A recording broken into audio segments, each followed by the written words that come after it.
Chapter 1. The Contract of Lies. Word count, 700. My name is Ethan Clark, and I sell lies for a living. That's what it feels like anyway. By day, I'm a financial analyst in London, working on the top floor of Harrington Global. By night, I'm the devoted boyfriend of my CEO, Victoria Harrington. The press calls us the golden couple. They say we're powerful, elegant, unstoppable. If they knew the truth, they'd call me something else. Smile, Ethan, Victoria whispers as cameras flash at another corporate gala. You look tense. I'm fine, I say, forcing my lips upward. You're convincing when you try, she replies, sliding her hand into mine. Try harder. I nod. I always nod. I don't love her. I never did. The only woman I've ever loved is Emily Dawson. Emily and I grew up in the same broken block of flats in East London. We used to sit on the roof and count planes, pretending we'd escape one day. You'll be rich, she once told me, laughing, and I'll steal your money. You won't need to, I said. What's mine is yours. Back then, I believed that. Now she lies in a hospital bed with wires on her chest and a machine tracking every fragile heartbeat. Ethan, she said last week, smiling too brightly, you don't have to visit every day. Your girlfriend might get jealous. Victoria doesn't get jealous, I lied. Emily studied my face. She's amazing, you know. A CEO. That's big. Yeah, I said quietly. It is. What I didn't tell her was that her surgery costs more than I make in 5 years. A rare heart condition. A specialist. Private care. Without it, Dr. Grant told me plainly she won't last 2 years. I tried loans. I tried selling everything I owned. It wasn't enough. Victoria found out. She called me into her office one evening. The city lights reflected behind her like she owned the sky. I reviewed your expense reports, she said calmly. My reports? You've been withdrawing large amounts. Hospital payments. I felt my throat close. It's none of your business. She leaned back in her chair. Emily Dawson, 27, dilated cardiomyopathy. Stop, I said. I can save her, she continued softly. I stared at her. How? I have connections. Foundations. Private accounts. The best surgeons. And what do you want from me? I asked. She stood and walked around her desk until she was inches away. Your loyalty.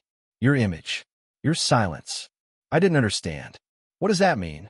It means, she said, brushing imaginary dust off my jacket, you date me publicly. Officially. We become untouchable together. You play the devoted partner. And I make sure Emily gets every treatment she needs. And she can never know, I whispered. Of course not, Victoria replied. Charity must look pure. I felt sick. If I refuse, Victoria's eyes turned cold. Then you can keep trying to pay hospital bills on an analyst's salary. I hated her in that moment, but I hated the thought of losing Emily more. So that's it, I asked. I pretend to love you. You don't have to pretend very hard, she said quietly. I already love you. The words meant nothing to me. I thought about Emily counting planes. I thought about the promise I made on that rooftop. What's mine is yours. I swallowed my pride. Fine, I said. I'll do it. Victoria smiled like she had just closed the biggest deal of her career. Good choice, Ethan. The next week, headlines announced our relationship. Donations began flowing to the hospital under an anonymous foundation tied to Harrington Global. Emily squeezed my hand in her hospital bed. See? The world isn't so cruel. I forced a smile. Yeah, maybe it isn't. But every public kiss felt like betrayal. Every photo felt like a confession carved into my skin. Tonight, as Victoria rests her head on my shoulder for the cameras, she whispers, You belong beside me. I look at the flashing lights and think about the sound of Emily's weak heartbeat on a monitor. Every time I kissed Victoria, I was really praying for Emily's heartbeat. Chapter 2. The Girl in the Hospital Room. Word count, 750. I hate hospitals. The smell, the quiet beeping, the way time feels stuck between breaths. When I walk into Emily's room, she smiles like she isn't fighting for her life. You're late, she teases. I had meetings, I say. Victoria sends her regards. She always does, Emily replies softly. Your CEO girlfriend is very thoughtful. I pull a chair close to her bed. How are you feeling? Like I ran a marathon without moving, she laughs. But Dr. Grant says I'm stable. Stable. The word feels fragile. She studies me. You look tired, Ethan. I'm fine. You always say that. I reach for her hand.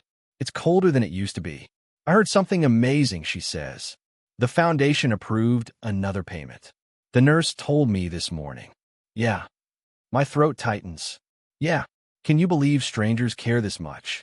I force a smile. There are good people out there. You deserve someone amazing, Ethan. Victoria seems perfect for you. Her words stab deeper than any knife. Perfect, I repeat. She's strong, smart, beautiful, and she loves you. Emily squeezes my fingers. You've always needed someone who could protect you. Protect me. If she knew the truth, she would never say that. I don't need protecting, I whisper.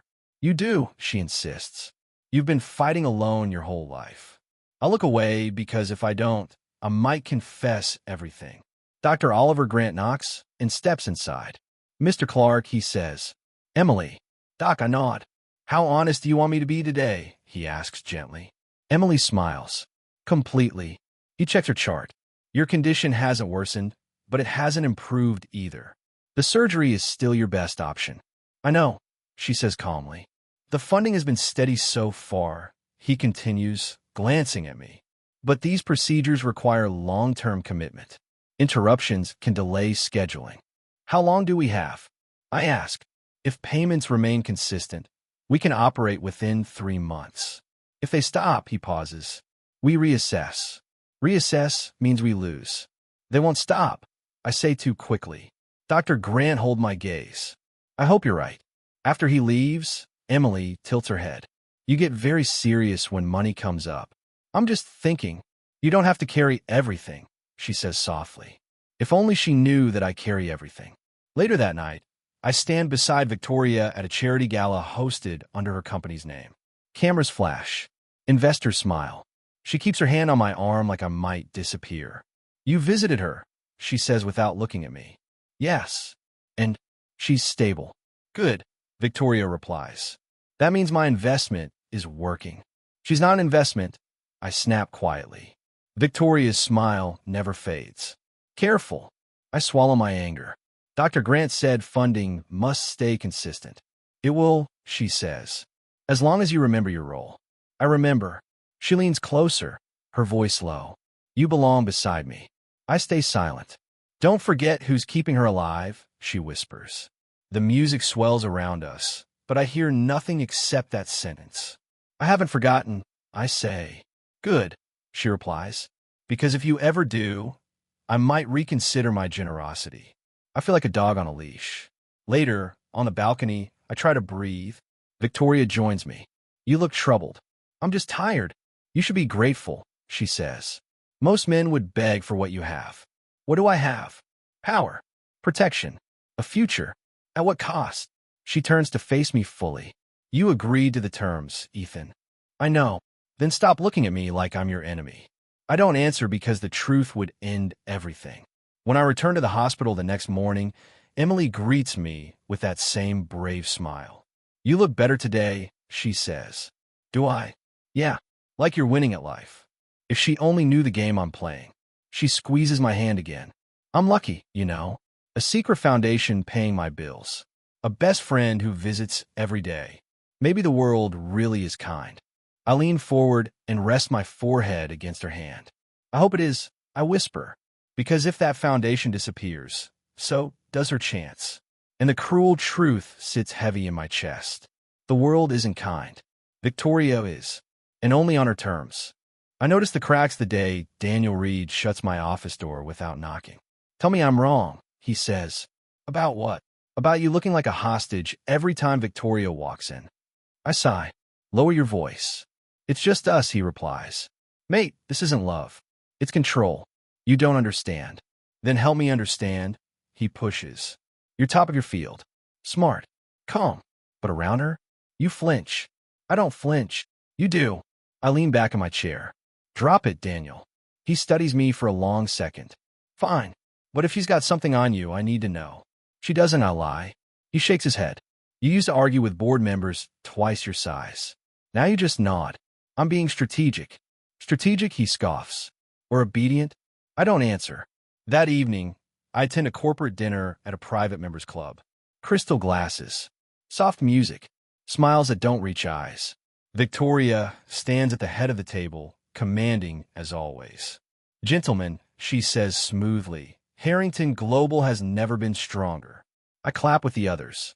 Halfway through dessert, I step away to take a call from the hospital, but I stop when I hear raised voices from a side corridor.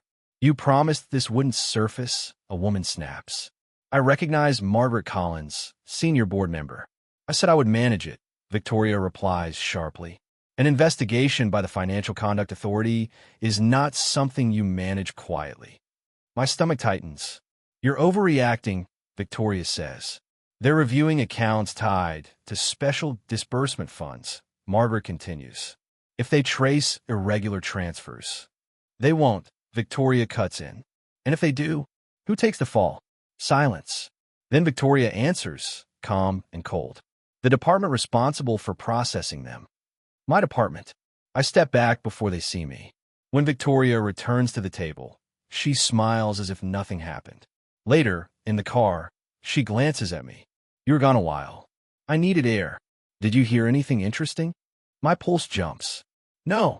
She studies me too carefully. Good. The next morning, Daniel corners me again. You've seen the rumors, right? He asks. What rumors? Regulatory review. Quiet audit requests. Finance teams on edge. I'm not aware of anything, I reply. He lowers his voice. If something explodes, analysts will be first on the chopping block. Stop being dramatic. I'm serious, he insists. If Victoria's shifting funds. She wouldn't. I interrupt too quickly. Daniel narrows his eyes. You sound like you're convincing yourself. Before I can respond, my phone vibrates. Hospital. I step outside and answer. Hello. It's Dr. Grant. Mr. Clark, Emily had a severe episode this morning. My heart drops. What happened? She collapsed during routine monitoring. We stabilized her, but this confirms progression. How bad? We can't delay much longer. Surgery needs to happen within months, not a year. Months. Understand? I whisper. Funding must remain uninterrupted, he adds. We cannot schedule without financial security. It will, I say, though I'm no longer certain. When I hang up, my hands shake. That evening, Victoria calls me into her office. You look pale, she says. Emily had an episode. She walks around her desk slowly. But she's alive. For now. And she will stay that way, she replies. Because I allow it. Allow. I echo. She stops in front of me. Careful, Ethan. I meet her eyes. For the first time, I see something unfamiliar there. Fear. You wouldn't betray me, would you? She asks coldly. Why would I? Because people panic when pressure rises. What pressure? The kind that ruins empires, she says softly. I swallow. I'm loyal. You'd better be, she whispers. If regulators start digging, they'll look at finance first. You sign off on reports. I feel the ground shift beneath me. I sign what I'm given. And you'll continue to, she replies. For both our sakes. I finally understand. I'm not just her boyfriend. I'm her shield. If the empire cracks, I fall first. And if I refuse, I ask quietly. She tilts her head. You won't. Because you need me. For Emily. Yes, she says. For Emily. That night, I sit alone in my flat, replaying Margaret's words. Investigation. Irregular transfers. Department responsible. Me. My phone lights up with a message from Emily. Miss you. Don't look so serious all the time. I type back. I'm fine. But I'm not fine. The company is under scrutiny. Emily's heart is failing. And Victoria is tightening her grip. For the first time, I realize I might lose everything. Not just her. Everything. I find a truth by accident. I stay late at the office because sleep feels impossible lately. The finance server flags a restricted archive file under historical disbursements. My credentials shouldn't access it, but they do. That's odd, I mutter. I open the folder. My name appears on authorization forms I have never seen before. Special medical grants. Anonymous foundation transfers. Approved by Head of Financial Analysis, Ethan Clark. My chest tightens. I never signed these. I whisper. The digital signature matches mine perfectly. I scroll further. The funds didn't come from Victoria's private accounts. They came from company reserves. Illegal reallocation. Fraud. And every approval traces back to my department. To me. I print copies and march straight to Victoria's office. She looks up calmly when I enter. You look furious. That's new. I throw the papers on her desk. Explain this. She scans the top page without changing expression. What about it? You told me you were using your own money. I told you I would ensure payments were made. You forged my authorization. She leans back. I streamline the process. You used me. I whisper. She finally stands. Lower your voice. You used my name to move company funds. If this investigation digs deep enough, I'll go to prison. I save the girl you love, she replies calmly. You owe me everything. By committing fraud, by protecting her life, she corrects. You framed me. I shielded you, she says sharply. If anyone questions the transfers, it looks procedural. Routine. No one suspects the CEO. I stare at her. So, I'm disposable? Her eyes flash. Don't twist this. What am I then? You're necessary. That's not the same as valued. She walks around her desk until she's inches away from me. I fell in love with you, she says quietly. I laugh bitterly. This is love. Yes, she insists. I gave you power, protection, resources. You gave me handcuffs. You think I enjoyed moving company money? She snaps. Do you know what risk I took? You could have used your own wealth. My personal accounts are audited differently. Large private transfers raise suspicion. Company funds move cleaner. So you calculated it. Of course I did, she replies. That's how I survive. And what happens if regulators trace the source? She holds my gaze. Then we manage it. I repeat. If I go down, Ethan, you go down with me. The words land like a verdict. You destroy me? I ask. I would protect myself, she corrects. And you would protect me. That was always the arrangement. No, I say. The arrangement was I pretend to love you, and you save Emily. And I did, she says firmly. Every payment cleared. Every specialist approved. By tying a rope around my neck. You agreed to trust me. I agreed to date you, not become your scapegoat. She steps closer. You think you're innocent in this? You benefited. You smiled for cameras. You let the world believe we were united. I did it for her. And I did it for you, she says, voice rising. Because I love you. You don't love me. I whisper. You own me. Silence stretches between us. Her voice softens. You could love me back. I can't. Her expression hardens instantly. Then don't pretend this is only my fault, she says. You needed money. I provided it. You needed discretion. I ensured it. You needed power. I gave it. I never asked for power. But you accepted it. I look down at the forged signatures again. How many transfers? I ask. Enough. How many under my name? All of them. My stomach turns. If investigators trace discrepancies, they'll see my department first.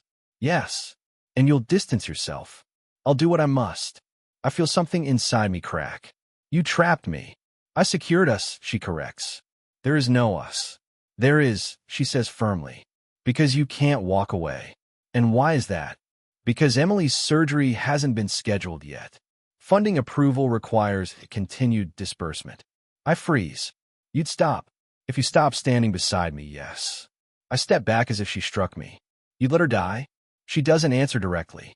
I would protect my company, she says instead. I leave without another word. Outside, London glows like nothing is wrong. Cars pass. People laugh. The world keeps moving. But I feel like I've been living inside a golden cage. Every dinner, every headline, every kiss. A cage lined with velvet and threats. I sit in my car and grip the steering wheel until my knuckles ache. If I stay silent, Emily gets her surgery.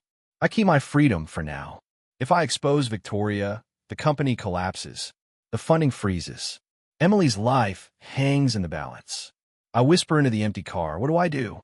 No one answers. For the first time, I understand the real cost of the deal I made. It wasn't just my pride. It was my future. And now I have to choose. Protect Victoria and secure Emily's surgery. Or expose everything and risk losing both women. I meet Daniel at our usual cafe, the one with the cheap coffee but private booths. He slides into the seat across from me without asking. "Ethan," he says quietly, "you look haunted." "I've got reasons." I murmur, stirring my coffee until it turns cold. "Talk to me." I glance around. The cafe is busy, but I feel alone. It's Victoria. Everything. I found the transfers. My name forged. If this blows, I go to prison. Daniel nods. "I know, but hiding it won't save Emily either. I can't expose her." Funding stops. Emily dies. "Then we do this quietly," he says. "I have someone you need to meet." Later that day, Daniel leads me to a small office in Soho. The blinds are half drawn, sunlight cutting sharp lines across the floor. A woman sits at a cluttered desk, typing fast, glancing up like she's always ready for a fight. "Sophie Bennett," Daniel introduces. "Investigative journalist." Sharp as they come. She extends a hand. "I've heard whispers. Not much, but I can dig. Carefully. I need discretion," I say immediately. "If Victoria finds out." "I know," she interrupts. "That's why I'm here. Tell me everything." And I mean everything. I sit down and take a deep breath. Victoria has been using company funds illegally, forging approvals under my name. She controls everything. And I went along with it to save someone else. Sophie leans back, eyes narrowing. "If what you're saying is true, this isn't just about you. It's about hundreds of employees. Payrolls, bonuses, audits. Fraud doesn't happen in a vacuum." I swallow hard. "I know. That's what scares me." "Then you can't just keep pretending," she says firmly. "You'll lose yourself entirely." I shake my head. "But Emily, if Victoria collapses, the funding stops. She could die." "Then make a plan," Sophie says. "Careful, methodical. Collect evidence. Protect the girl, but don't lose yourself." Her words hit harder than I expected. I realize she's right. I've been living in someone else's shadow, sacrificing everything I am for safety and lies. That night, back at my flat, I start reviewing all the documents I secretly printed. Transfers, emails, approvals. Each one a chain tying me to Victoria's empire. My fingers tremble as I arrange them chronologically. I hear a soft knock. Victoria steps in, wearing a loose blouse instead of the power suits she usually dons. "I thought you'd be at her desk late," she says softly. I reply cautiously. She sits across from me. "Ethan, I know something's wrong. Talk to me." "I can't," I murmur. "You can," she says gently. "I did it because I loved you. Don't destroy us." Her voice is softer than I've ever heard, almost pleading. My chest aches.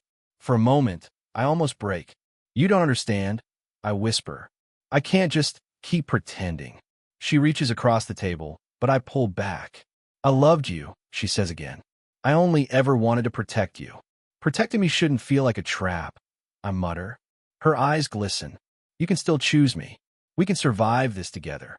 I look down at my hands, trembling. Survival feels like slavery. Before I can reply, my phone buzzes. A message from Dr. Grant. "Emily collapsed this morning. Stabilized, but urgent intervention required." I feel my heart stop. I stare at the screen as the room spins. I can't even finish. Victoria leans closer. "She's safe now, isn't she?" I shake my head. "For now. But if we delay, if anything goes wrong, I can't risk it." Victoria bites her lip. "Then we work together?" "For her." "No," I say quietly, more to myself than her. "Not for her.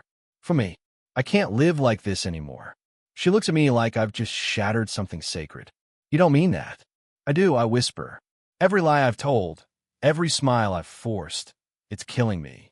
And time is running out." Her face hardens. "Then you better be sure about what you do next." I nod almost mechanically, my mind racing. Later, sitting alone, I stare at the city lights outside my window. Sophie's words echo in my head. "Don't lose yourself." I realize now I have a choice.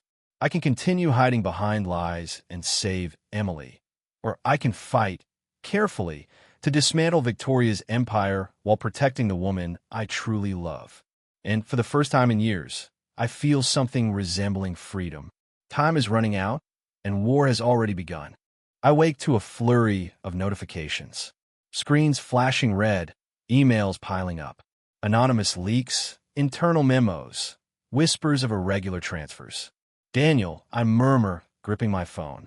I see it. He replies immediately, voice tight. It's spreading fast. I didn't do it. I whisper, though my stomach twists. I know, he says, but Victoria won't look innocent for long. I stare at the ceiling. The world feels heavy, oppressive. Later, the news hits. Victoria's empire is crumbling. Headlines scream about internal audits, mismanaged funds, and her name prominently displayed. Margaret Collins appears on every media feed, denouncing Victoria publicly. I had no knowledge, she says smoothly. Any irregularities were concealed from me. I will cooperate fully with investigators. I feel my chest tighten. I call Victoria. Why are you letting this happen? Her voice is cold. I never said I'd protect everyone, Ethan. Just the people I chose. Emily, I snap. Her funding. She cuts me off. Do what you must. But remember who's holding the strings. I hang up. My hands shake. I call Dr. Grant immediately. The line clicks before his voice fills the room. Mr. Clark, the funding is frozen, he says calmly. If payment isn't secured in 2 weeks, we cannot proceed. No, I breathe. No, this can't happen. Emily's condition, he asks. She's stable. For now. But my voice cracks. I can't let this stop. I leave the office, walking quickly through London streets, mind racing. I feel like I've killed her already. When I arrive at the hospital, Emily's eyes light up at the sight of me. Ethan, she says softly, you look tired. I am, I admit, gripping her hands. I need to tell you something. Her brow furrows. What is it? I never loved her, I whisper. Victoria, I did it for you. Every smile, every public appearance, it was all to save your life.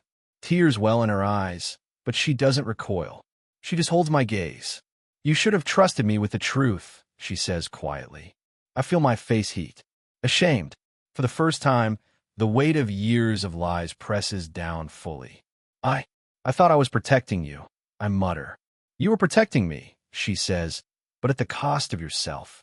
I drop into the chair beside her bed, running my hands through my hair. I don't even know who I am anymore. A knock on the door pulls my attention. Sophie Bennett steps in, camera bag slung over her shoulder, determination in her eyes. I've organized a fundraiser, she says. After the scandal broke, public sympathy grew.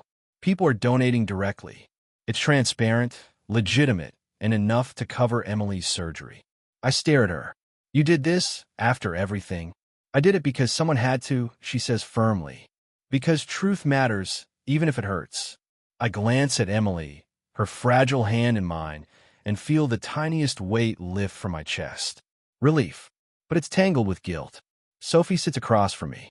Now you need to focus on her recovery, not saving face or empire politics. I nod. I don't know how to move forward. You start by being honest, Sophie says. With her. With yourself. Emily squeezes my hand. I forgive you, she whispers. And I love you enough to let that be enough. My throat tightens. You don't even know the half of it. I don't need to, she replies softly. Just promise me there won't be more lies. No more pretending. I promise, I say, though my heart still pounds. I lean back, exhausted, and watch Sophie take notes for the fundraiser coverage. The world feels chaotic, but at least there's a thread of hope now. I finally breathe, deeply, feeling the weight of deception slowly easing. For the first time in months, I feel like I might survive this. And maybe, just maybe, Emily will too. I hold her hand, whispering softly, we'll get through this. Together. And for the first time, I believe it. I watch the news from my apartment. Victoria Harrington, arrested. Corporate fraud. Misappropriation of funds. Her empire crumbling on live television. Daniel sits across from me, silent, letting the words sink in. She's done, he finally says. I nod, but the weight in my chest is heavier than relief. I request a prison visit. Security checks. Metal detectors. The antiseptic smell hits me as I walk down the corridor to her visiting room. Victoria sits at the table, immaculate even in an orange jumpsuit. Her eyes, once fierce, are shadowed. I would have given you the world, she says softly as I sit. Her tone is almost fragile. unrecognizable. You try to own me, I reply. My voice is steady, though my hand shakes slightly. She flinches, and for the first time, she looks small. Human. Not untouchable, not untamed. You think I wanted this? She whispers. I only ever wanted to protect you and her. You manipulated everyone, I say. You put me in chains so you could feel powerful. That's not protection. That's possession. She studies me quietly. Possession, maybe, but I loved you. Love doesn't forge signatures in someone else's name, I retort. Her gaze drops. Silence fills the room. I realize that her empire, the one we spent years building in public appearances and private schemes, is gone. Outside, the board collapses. Margaret Collins resigns, her name clearing her own reputation. Investors scatter. Share prices plummet. The company I once feared now teeters on chaos. I feel a strange calm. The power has shifted. Later, at the hospital, Sophie shows me the latest updates on public donations. The funds exceed the surgery amount, enough to cover Emily's operation and aftercare. I smile at her. You did it. All of this, it's enough. Sophie nods. The public was moved by the human cost. They didn't care about scandals. They cared about her life. And now she's going to survive. I walk down the corridor to Emily's room. She's sitting up in bed, smiling, fragile but alive. You made it happen, she whispers. I just helped. I reply, holding her hand. She leans closer. You helped more than anyone knows. And now I get to live because of you. I swallow hard. The guilt from years of lies and fear begins to lift, replaced by something unfamiliar. Hope. Emily laughs softly, brushing my fingers with hers. No more pretending, right? No more. I say firmly, looking into her eyes. Sophie smiles from the doorway. She's ready for surgery. Everything's scheduled. You can finally breathe. I nod, letting the tension drain from my shoulders. For the first time, I feel free. Victoria's empire is gone. Her control is over. And mine begins to rebuild. I glance at Emily, her fragile smile steady. We start over, I whisper. Yes, she says, holding my hand. Together, the city outside hums, indifferent to past chaos. But inside, I feel the shift. The power has returned to where it should be, with those who live honestly and fight for what truly matters. Victoria's fall marks the end of a chapter. My life, my choices, my freedom, they begin again here, with Emily, with truth, with hope. And finally I breathe.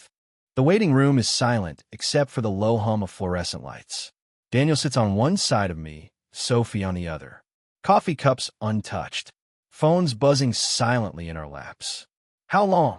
I ask, though I already know the answer. Too long. Minutes feel like hours, Daniel mutters, rubbing his temples. Sophie leans forward. She's in good hands. Dr. Grant doesn't fail. I want to believe her, but the past month have taught me that faith is fragile. Every lie I told, every compromise I made, it all led here to this moment, and I feel the weight of it like a mountain pressing down. She's awake, right? I whisper. Yes, Daniel says. Stable enough to go in his surgery. But the risks, you know. I close my eyes. I replay every decision, pretending to love Victoria, signing approvals I never authorized, hiding the truth from Emily to protect her. I carried so many secrets that I've forgotten the sound of my own voice. Sophie nudges me. Ethan, breathe.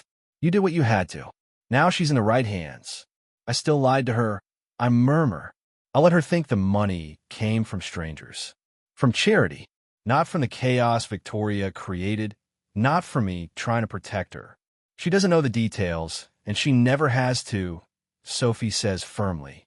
You protected her. That's what matters. I nod but can't shake the guilt. Minutes crawl by.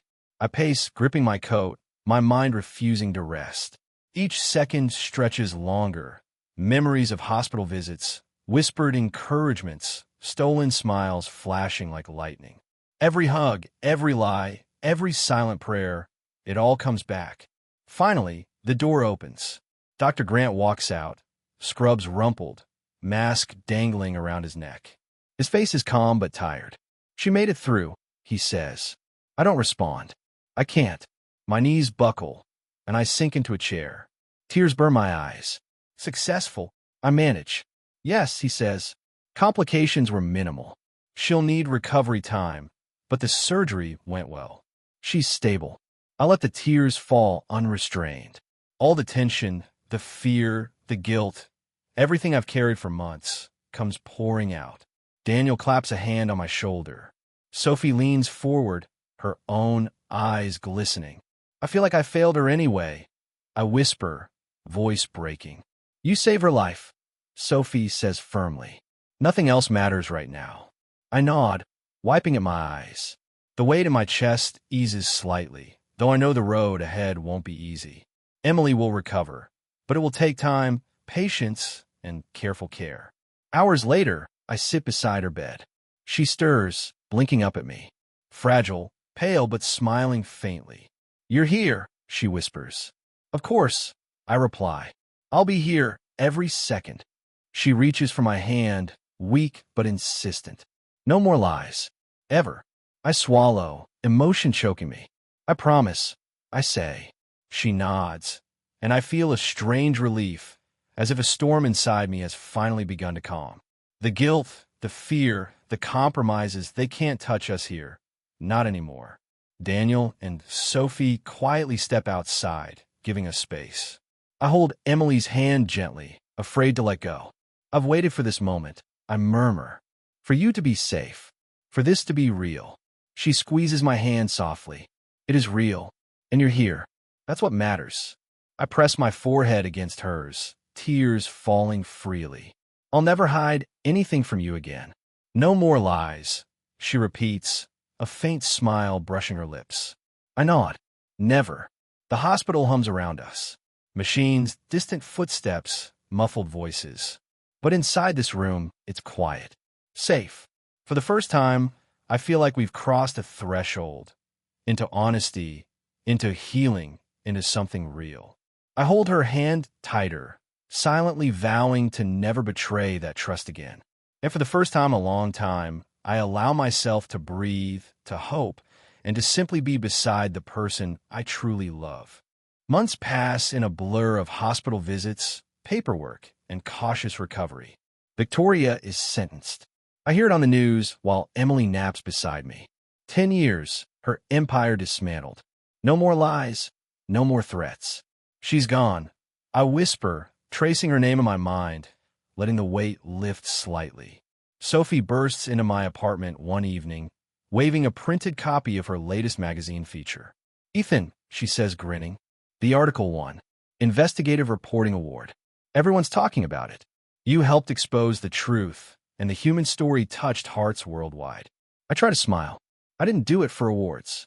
I know, she says, chuckling, but recognition is sweet when justice wins. Daniel stops by shortly after, a new ID badge clipped to his pocket. Promoted, he says simply, under ethical leadership. Finally, the company is doing what it should. No manipulation. No fear. That's good. I reply. I'm glad you're safe there. He pats my shoulder. Thanks. We survived this. You survived this. Days stretch into weeks.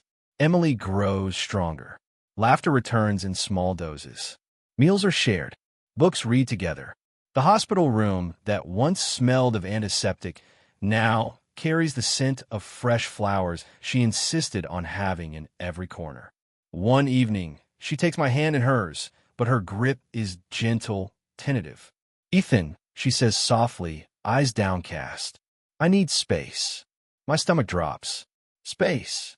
Yes, she continues. I need to heal, and so do you. Months of fear, deception, and chaos. We can't just pretend it didn't happen. I nod slowly, understanding dawning. I thought love meant sacrifice. Lying to protect you. Protecting everyone else at the cost of myself. She shakes her head. Love isn't possession. It's honesty. It's trust. You saved me, yes, but you can't keep saving someone by hiding yourself. I swallow, emotion thick in my throat. I don't know how to do this differently.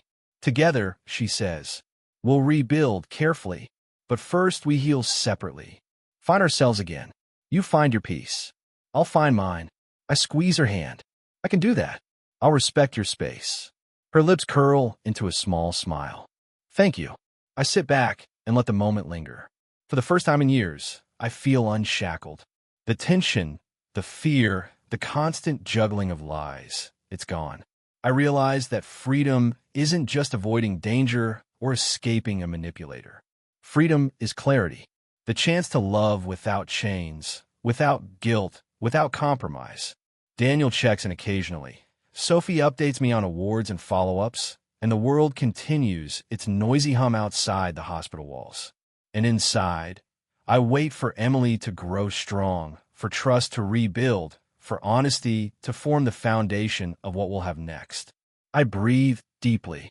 For the first time, I understand love isn't control. It's not sacrifice through deception. It's honesty. And for the first time, I feel ready to live by it. The park smells like spring. Fresh grass, the faint scent of flowers, the same swings we played on as kids. I see Emily waiting near the old oak tree, sunlight catching her hair. She smiles softly when she notices me. Ethan, she says, voice gentle. Emily, I reply, walking toward her. My heart pounds, but this time it isn't fear. We sit on the bench, the same one where we used to dream about the future. I've missed this, she says. Meto yadmit. A pause hangs between us, comfortable, real. No pretense. No contracts. No lies. I take her hand. I choose you. I say, quietly, but with conviction. Her eyes glisten, and she squeezes my hand. I choose you too, she whispers. I smile, feeling a weight lift from my chest. 1 year of chaos, lies, and fear, it all leads to this moment. I think of Victoria, the deals, the secrets, the sacrifices I made. And I realize something important. I pretended to love one woman to save another. But in the end, I had to learn how to love without pretending at all. We walked slowly, hands intertwined, the park alive around us, and for the first time, love feels free.